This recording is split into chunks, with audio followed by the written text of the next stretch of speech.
GeM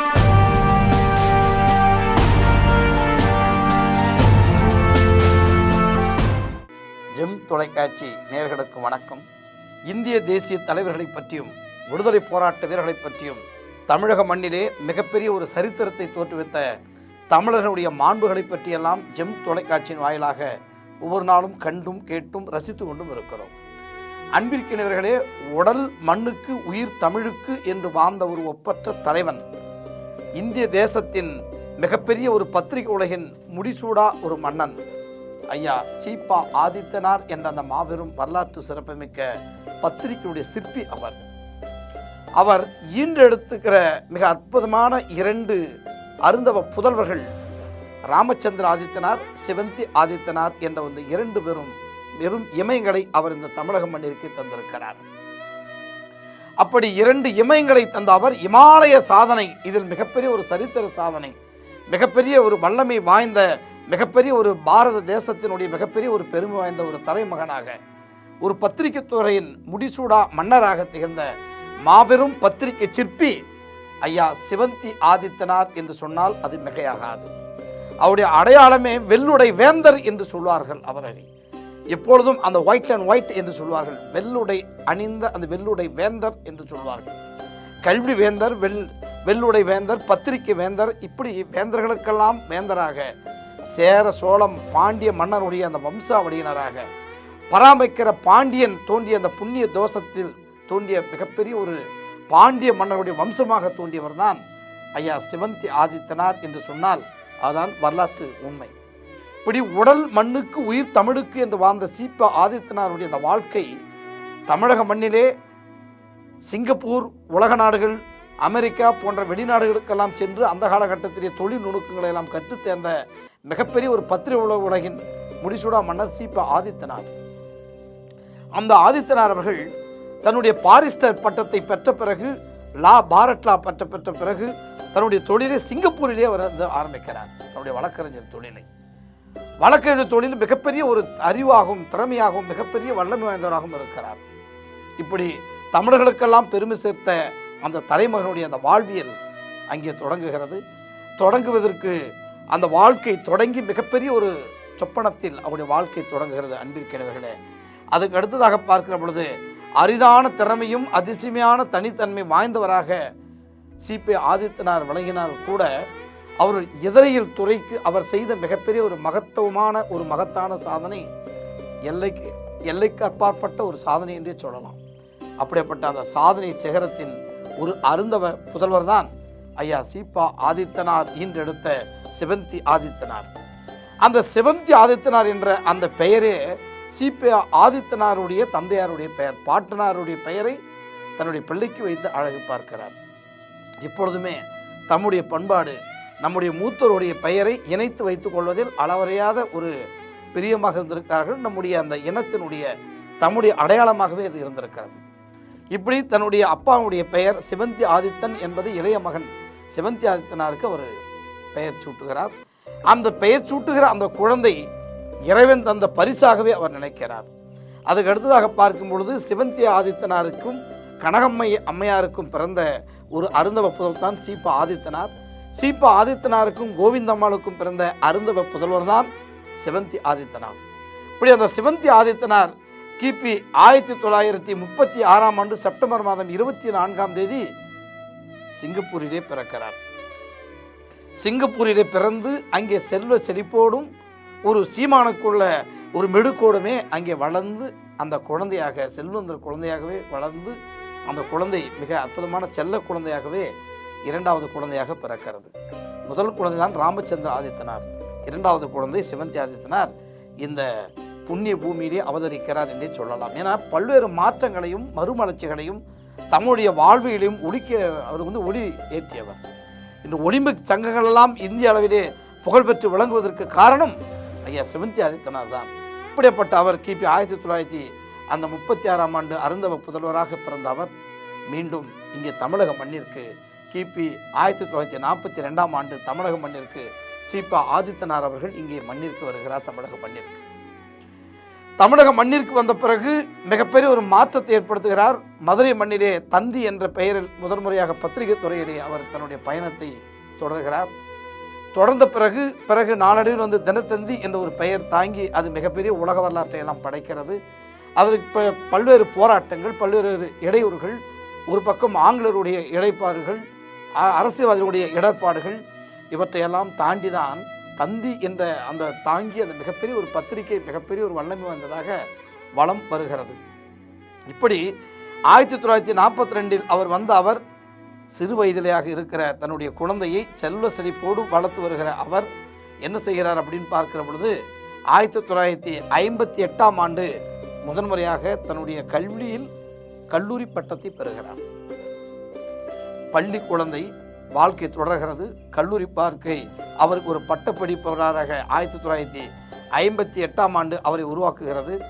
23 வயது சிறுவனாக அவர் இருக்கிற பொழுது என்ன செய்கிறார் அப்படின்னு பார்க்கும் பொழுது தன்னுடைய தந்தையரிடம், தந்தை சொல்மிக்க மந்திரமில்லை என்று சொல்வார்கள், தன்னுடைய தந்தை சீப ஆதித்தனாரிடம் போயிட்டு பத்திரிகை துறையினுடைய அந்த அனுபவங்களையும் அவர் சார்ந்த அந்த அனுபவங்களையெல்லாம் கற்று தெளிவு பெறுகிறார். தந்தை எந்த வழி சொல்கிறாரோ அதை கேட்பதற்கு இந்த தமையன் தயங்கவில்லை. சீப ஆதித்தனார் என்ன செய்கிறார் அப்படின்னு பார்க்கிற பொழுது நெஞ்சு உறுதியோடு பல்வேறு வகையான போட்டிகளிலும் கலந்து கொள்கிறார். மிகப்பெரிய கால்பந்தாட்ட வீரர் அவர். பல்வேறு வகையான விளையாட்டுகளில் மிகப்பெரிய ஒரு ஆர்வம் கொண்டவராகவே இருந்திருக்கிறார். இப்படிப்பட்டவருக்கு சிறு வயதாக இருக்கிற பொழுதே அவர் என்ன செய்கிறார் அப்படின்னு பார்க்க மதுரை மண்ணிற்கு அவரை அனுப்புகிறார். அனுப்பி அப்பொழுதே மாலை முரசு என்ற ஒரு பத்திரிகை உருவாக்கியிருக்கிறார்.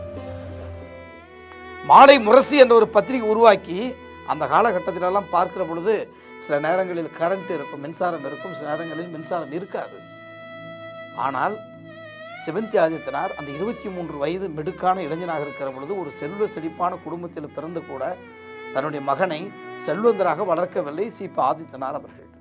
சிவந்தி ஆதித்தனாரை ஒரு தொழிலாளியை போன்று தொழிலாளர்களோடு தொழிலாளர்களே அவருக்கு பயிற்சி கொடுத்து மாலை முரசு பத்திரிகை அங்கே மதுரை மண்ணிலே உருவாக்கப்பட்டு அந்த என்ன நடக்கும் அப்படின்னு பார்க்கும்பொழுது இந்த மின்சாரம் பழுதாகி நின்று விட்டால் கூட எதற்கும் அஞ்சாதவர் சிவந்தி ஆதித்தனார். காரை எடுத்துக்கொள்வார், பத்திரிகைகள் எல்லாம் அவரே விநியோகம் செய்வார். சில நேரங்களில் கரண்ட் தட்டுப்பாடு வந்துவிட்டால் இவரே அச்சு இயந்திரங்களை இயக்கி தன்னுடைய கைகளால் சுழன்று பத்திரிகைகளை தயார் செய்து அதை தன்னுடைய காலில் எடுத்து சென்று ஆங்காங்கே மக்களுக்கும் அவர்களுக்கெல்லாம் கொடுத்து தன்னுடைய பணிகளை செய்தார் என்று சொன்னார். ஒரு தொழிலாளர்களும் தொழிலாளியாகவே விளங்கியிருக்கிறார் சிவந்தி ஆதித்தனார். அப்படி ஆரம்ப காலகட்ட வாழ்க்கை அவருக்கு இருக்கிற பொழுது கிபி 1960 தினத்தந்தி பத்திரிகையினுடைய நிர்வாக இயக்குநராக பதவியேற்றுக் கொள்கிறார். ஒரு தொழிலாளி அங்கே முதலாளி ஆகிறார். அதுதான் உண்மை. காரணம் என்ன அப்படின்னு பார்க்கிற பொழுது வாரிசு அடிப்படையில் உடனடியாக தன்னுடைய பதவியை தன்னுடைய மகனுக்கு அவர் தரவில்லை.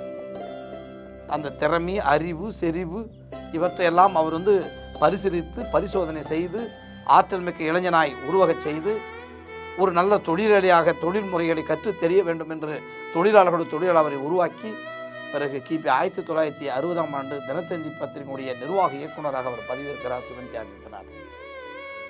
அந்த 1960 அவருக்கு இரட்டடிப்பு மகிழ்ச்சி என்றே சொல்லலாம். ஒரு பக்கம் தினத்தந்தியினுடைய நிர்வாக இயக்குனர், இன்னொரு பக்கம் கிபி 1960 அதே ஆண்டில் திருமணமும் செய்து கொள்கிறார். இப்படி வரலாறாய் மாற்றக்கூடியவர், வரலாறாய் மாறக்கூடிய அந்த வாழ்க்கை கிபி 1960 இல்லற வாழ்க்கையில் தன்னுடைய வாழ்க்கையை துவக்குகிற அந்த ஒரு காலகட்டத்தில் அந்த திருமண வரவேற்பு விழாவில் எல்லோரும் புத்தகை பையை பார்க்கிற பொழுது ஒரு தலைவன் மட்டும் தான் இறைப்பையை பார்த்தார். அவர்தான் பெருந்தலைவர் காமராசர். அந்த காமராசர் அவர்கள் அவருடைய திருமண வரவேற்பு விழாவில் கலந்து கொண்டு மணமக்களை வாழ்த்திருக்கிறார். சீப ஆதித்தனாருடைய அந்த வேண்டுகோளுக்கு இணங்க பெருந்தலைவர் காமராசர் அவர்கள் வருகை தந்து சிவந்தி ஆதித்தனாரை வாழ்த்தினார் என்று சொன்னால் பெருந்தலைவருடைய ஆசீர்வாதம் பெற்றவர் சிவந்தி ஆதித்தனார். பெருந்தலைவருடைய ஆசீர்வாதம் பெற்ற காரணத்தினாலோ என்னவோ தெரியவில்லை, அவருடைய வாழ்க்கையில் பல்வேறு மாற்றங்கள் ஏற்படுகிறது. 2 அருந்தவ மகள்களை அவர் ஈன்றெடுக்கிறார்கள். ஒரு மகன் அவருக்கு பிறக்கிறார். இப்படி 3 குழந்தைகள் அவருக்கு முத்தான 3 குழந்தைகள் பிறக்கிறது. தந்தையை போல் இவரும் என்ன செய்கிறார் அப்படின்னு பார்க்கிற பொழுது தன்னுடைய பத்திரிகை துறையில் தன்னுடைய அறிவையும் திறமையும் செறிவையும் தன்னுடைய முன்னோட்டத்தையும் எடுத்து வருகிறார். தமிழக மக்களில் 7 கோடி மக்கள் இன்று வசிக்கிறார்கள், வாழ்ந்து கொண்டிருக்கிறார்கள். 8 கோடியை தாண்டி செல்கிறது இன்றைய சூழ்நிலையில் என்று சொன்னால், அந்த காலகட்டத்திலேயே 1960ஆம் ஆண்டே 1 கோடி மக்களுக்கு அந்த பத்திரிகையை விநியோகம் செய்யக்கூடிய இந்தியாவிலே நம்பர் 1 நாளிதழ் என்ற ஒரு பத்திரிகையை தினத்தந்தி பெற்றிருக்கிறது என்று சொன்னால், அதுதான் சிவந்தி ஆதித்தனாருடைய அயராத உழைப்பு, தீராத உழைப்பு, பத்திரிகையின் மீதும் இதழியல் மீதும் கொண்ட காதல். அப்படிப்பட்டவர் மிகப்பெரிய ஒரு வலிமை வாய்ந்தவராக, பத்திரிகை உலகின் முடிசூடா மன்னராக தமிழக மக்களை, படிக்க தெரியாத மக்களை படிக்க வைத்தவர் ஐயா சிவந்தி ஆதித்தனார். பாமர மக்களுக்கு கூட எளிதில் புரிந்து கொள்ளும் அளவில் பத்திரிகை துறையிலே தன்னுடைய தந்தியிலே அந்த எழுத்துக்களை மக்கள் புரிந்து கொள்கிற அளவில், மக்கள் புரிந்து கொள்கிற மொழியில், வழக்கு சொல்லில், யதார்த்தமான வார்த்தைகளை, தமிழ் உச்சரிப்புகளை ஒரு பாமர மனிதன் இதை படித்து கொண்டால் அவனுக்கு புரிந்து நாட்டு நடப்புகளை தெரிந்து கொள்ள வேண்டும் என்று இருட்டில் கிடக்கிற அந்த மக்களை எல்லாம் வெளிச்சத்துக்கு கொண்டு வந்த ஒரு மாபெரும் வரலாற்று சிறப்புமிக்க மாபெரும் சக்தி, ஒரு ஜீவ சிற்பி ஐயா சிவந்தி ஆதித்தனார் என்று சொன்னால், அதுதான் காலத்தின் கால சுவடுகள் என்று சொல்லலாம். காலத்தின் சுவடுகளை மாற்றிய ஒரு மண் பேசும் ஒரு சரித்திரமாக, இந்த மண் வணங்குகிற ஒரு சரித்திர புருஷனாகவே சிவந்தி ஆதித்தனார் விளங்கியிருக்கிறார் என்று சொன்னால், அதுதான் இங்கே வியப்படும் வியப்பாக இருக்கிறது. இப்படிப்பட்டவர் என்ன செய்கிறார் அப்படின்னு பார்க்கிற பொழுது, திருச்செந்தூரிலே மிகப்பெரிய ஒரு தங்க தேரை அவர் திருச்செந்தூரிலே மிகப்பெரிய கோபுரங்களையும் அவர் எழுப்பி தருகிறார். அந்த கோபுரங்கள் என்று சொன்னது கல்வி கோபுரங்களை எழுப்புகிறார். கல்வி கோபுரங்களை எழுப்பக்கூடிய மிகப்பெரிய ஒரு ஆற்றல் வாய்ந்தவராக 6 கல்லூரிகளை உருவாக்குகிறார். கல்வி எங்கே இருக்கிறதோ அங்கே கடவுளும் இருப்பார் என்பது அவருடைய நம்பிக்கை. அதனால் தன்னுடைய முதல் பணியை என்ன செய்கிறார் அப்படின்னு பார்க்கிற பொழுது, அன்பிற்கினவர்களே, முதல் பணியை, தன்னுடைய கல்வி பணியை, தன்னுடைய தந்தையாருடைய அந்த ஆசை கனவுகளை ஒரு தமையன் நிறைவேற்றுவதுதான் தந்தையாருக்கு செய்கின்ற மிகப்பெரிய ஒரு பாக்கியம். அப்படி தன்னுடைய தந்தையாருடைய அந்த வார்த்தைகளை மதித்து, வார்த்தைகளை எண்ணி என்ன செய்கிறார் அப்படின்னு பார்க்கிற பொழுது, 6 திருக்கோயில்கள் என்பது போல 6 திருக்கோயில்களாக 6 கல்லூரிகளை அவர் உருவாக்குகிறார். அப்படி 6 கல்லூரிகளை உருவாக்கியதோடு மட்டுமல்லாமல் என்ன செய்கிறார் அப்படின்னு பார்க்கிற பொழுது, திருப்பணிகளை செய்வதிலும் அவர் சளைத்தவர் அல்ல. பல்வேறு வகையான திருப்பணி கோயில்களுக்கு, இங்கே கல்வி கோயில்களை கட்டிய இவர் இங்கே கடவுள் இருக்கிற கோயில்களை கூட கட்டுவதற்கு முன் மிகப்பெரிய கோயில்களை எல்லாம் கட்டியிருக்கிறார். பாண்டியர்கள் தான் கோயில்களை கட்டினார்கள். சேரர்களும் சோழர்களும் பாண்டியர்களும் ஆங்காங்கே தமிழுடைய அடையாளமாக திருக்கோயில்களை கட்டினார்கள், திருமுடக்கு செய்தார்கள். அப்படிப்பட்ட அந்த வம்சாவளியினர், அந்த பரம்பரையில் வந்த சிவந்தி ஆதித்தனார் அவர்கள் கல்வி பணியும் செய்கிறார்.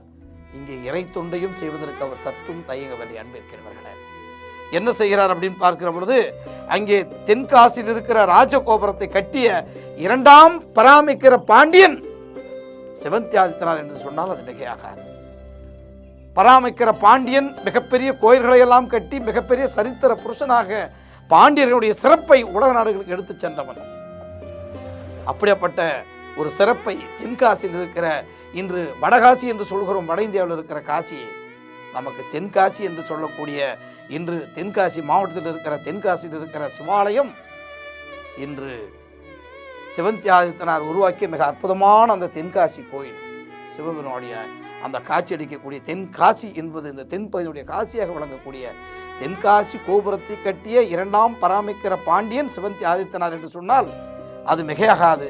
அப்படிப்பட்டவர் என்ன செய்கிறார் அப்படின்னு பார்க்கிற பொழுது, இல்லை என்று வருவோர்க்கு ஈ என்று ஒரு பிடி கொடுத்து பாரப்பா அப்படின்னு சொல்லுவார் கவிஞர். அப்படி இல்லை என்று வருவருக்கும் கொடுத்து அழகு பார்ப்பதில் ஒரு கலியுக கர்ணனாகவே வந்திருக்கிறார் சிவந்தி ஆதித்தனார். அப்படிப்பட்டவர் என்ன செய்கிறார் அப்படின்னு பார்க்கிற பொழுது, சிவந்தி ஆதித்தனார் தன்னுடைய வாழ்க்கையில் கல்வி பணி ஒரு பக்கம், இங்கே இறைப்பணி ஒரு பக்கம், இன்னொரு பக்கம் விளையாட்டுத்துறையை 3வது கண்ணாகவே பார்க்கிறார். அதனால் தான் கால்பந்தாட்ட கழகம், ஒலிம்பிக் கழகத்தை உருவாக்குகிறார். இப்படி பல்வேறு வகையான விளையாட்டு வீரர்களை உருவாக்கி அவர்களுக்கு தேவையான உதவிகளை செய்து, தமிழ்நாட்டு இளைஞர்களை மிகப்பெரிய தேர்வு செய்து பயிற்சி கொடுத்து அவர்களுக்கான உதவிகளை செய்து, இந்தியா மட்டுமல்ல, ஆசியா மட்டுமல்ல, உலக நாடுகள் முழுவதும் இன்று தமிழக விளையாட்டு வீரர்களும் இந்திய தேசத்து விளையாட்டு வீரர்களும் வெற்றியடைந்து இந்த மண்ணிற்கு பெருமை சேர்த்திருக்கிறார்கள் என்று சொன்னால் அது சிவந்தி ஆதித்தனாருடைய பங்கு மிகப்பெரிய ஒரு பங்கு என்ற செய்தியை இன்று உங்களோடு பகிர்ந்து கொள்கிறேன். இன்னொரு தகவலோடு நாளை உங்களை சந்திக்க வருகிறேன். நன்றி, வணக்கம்.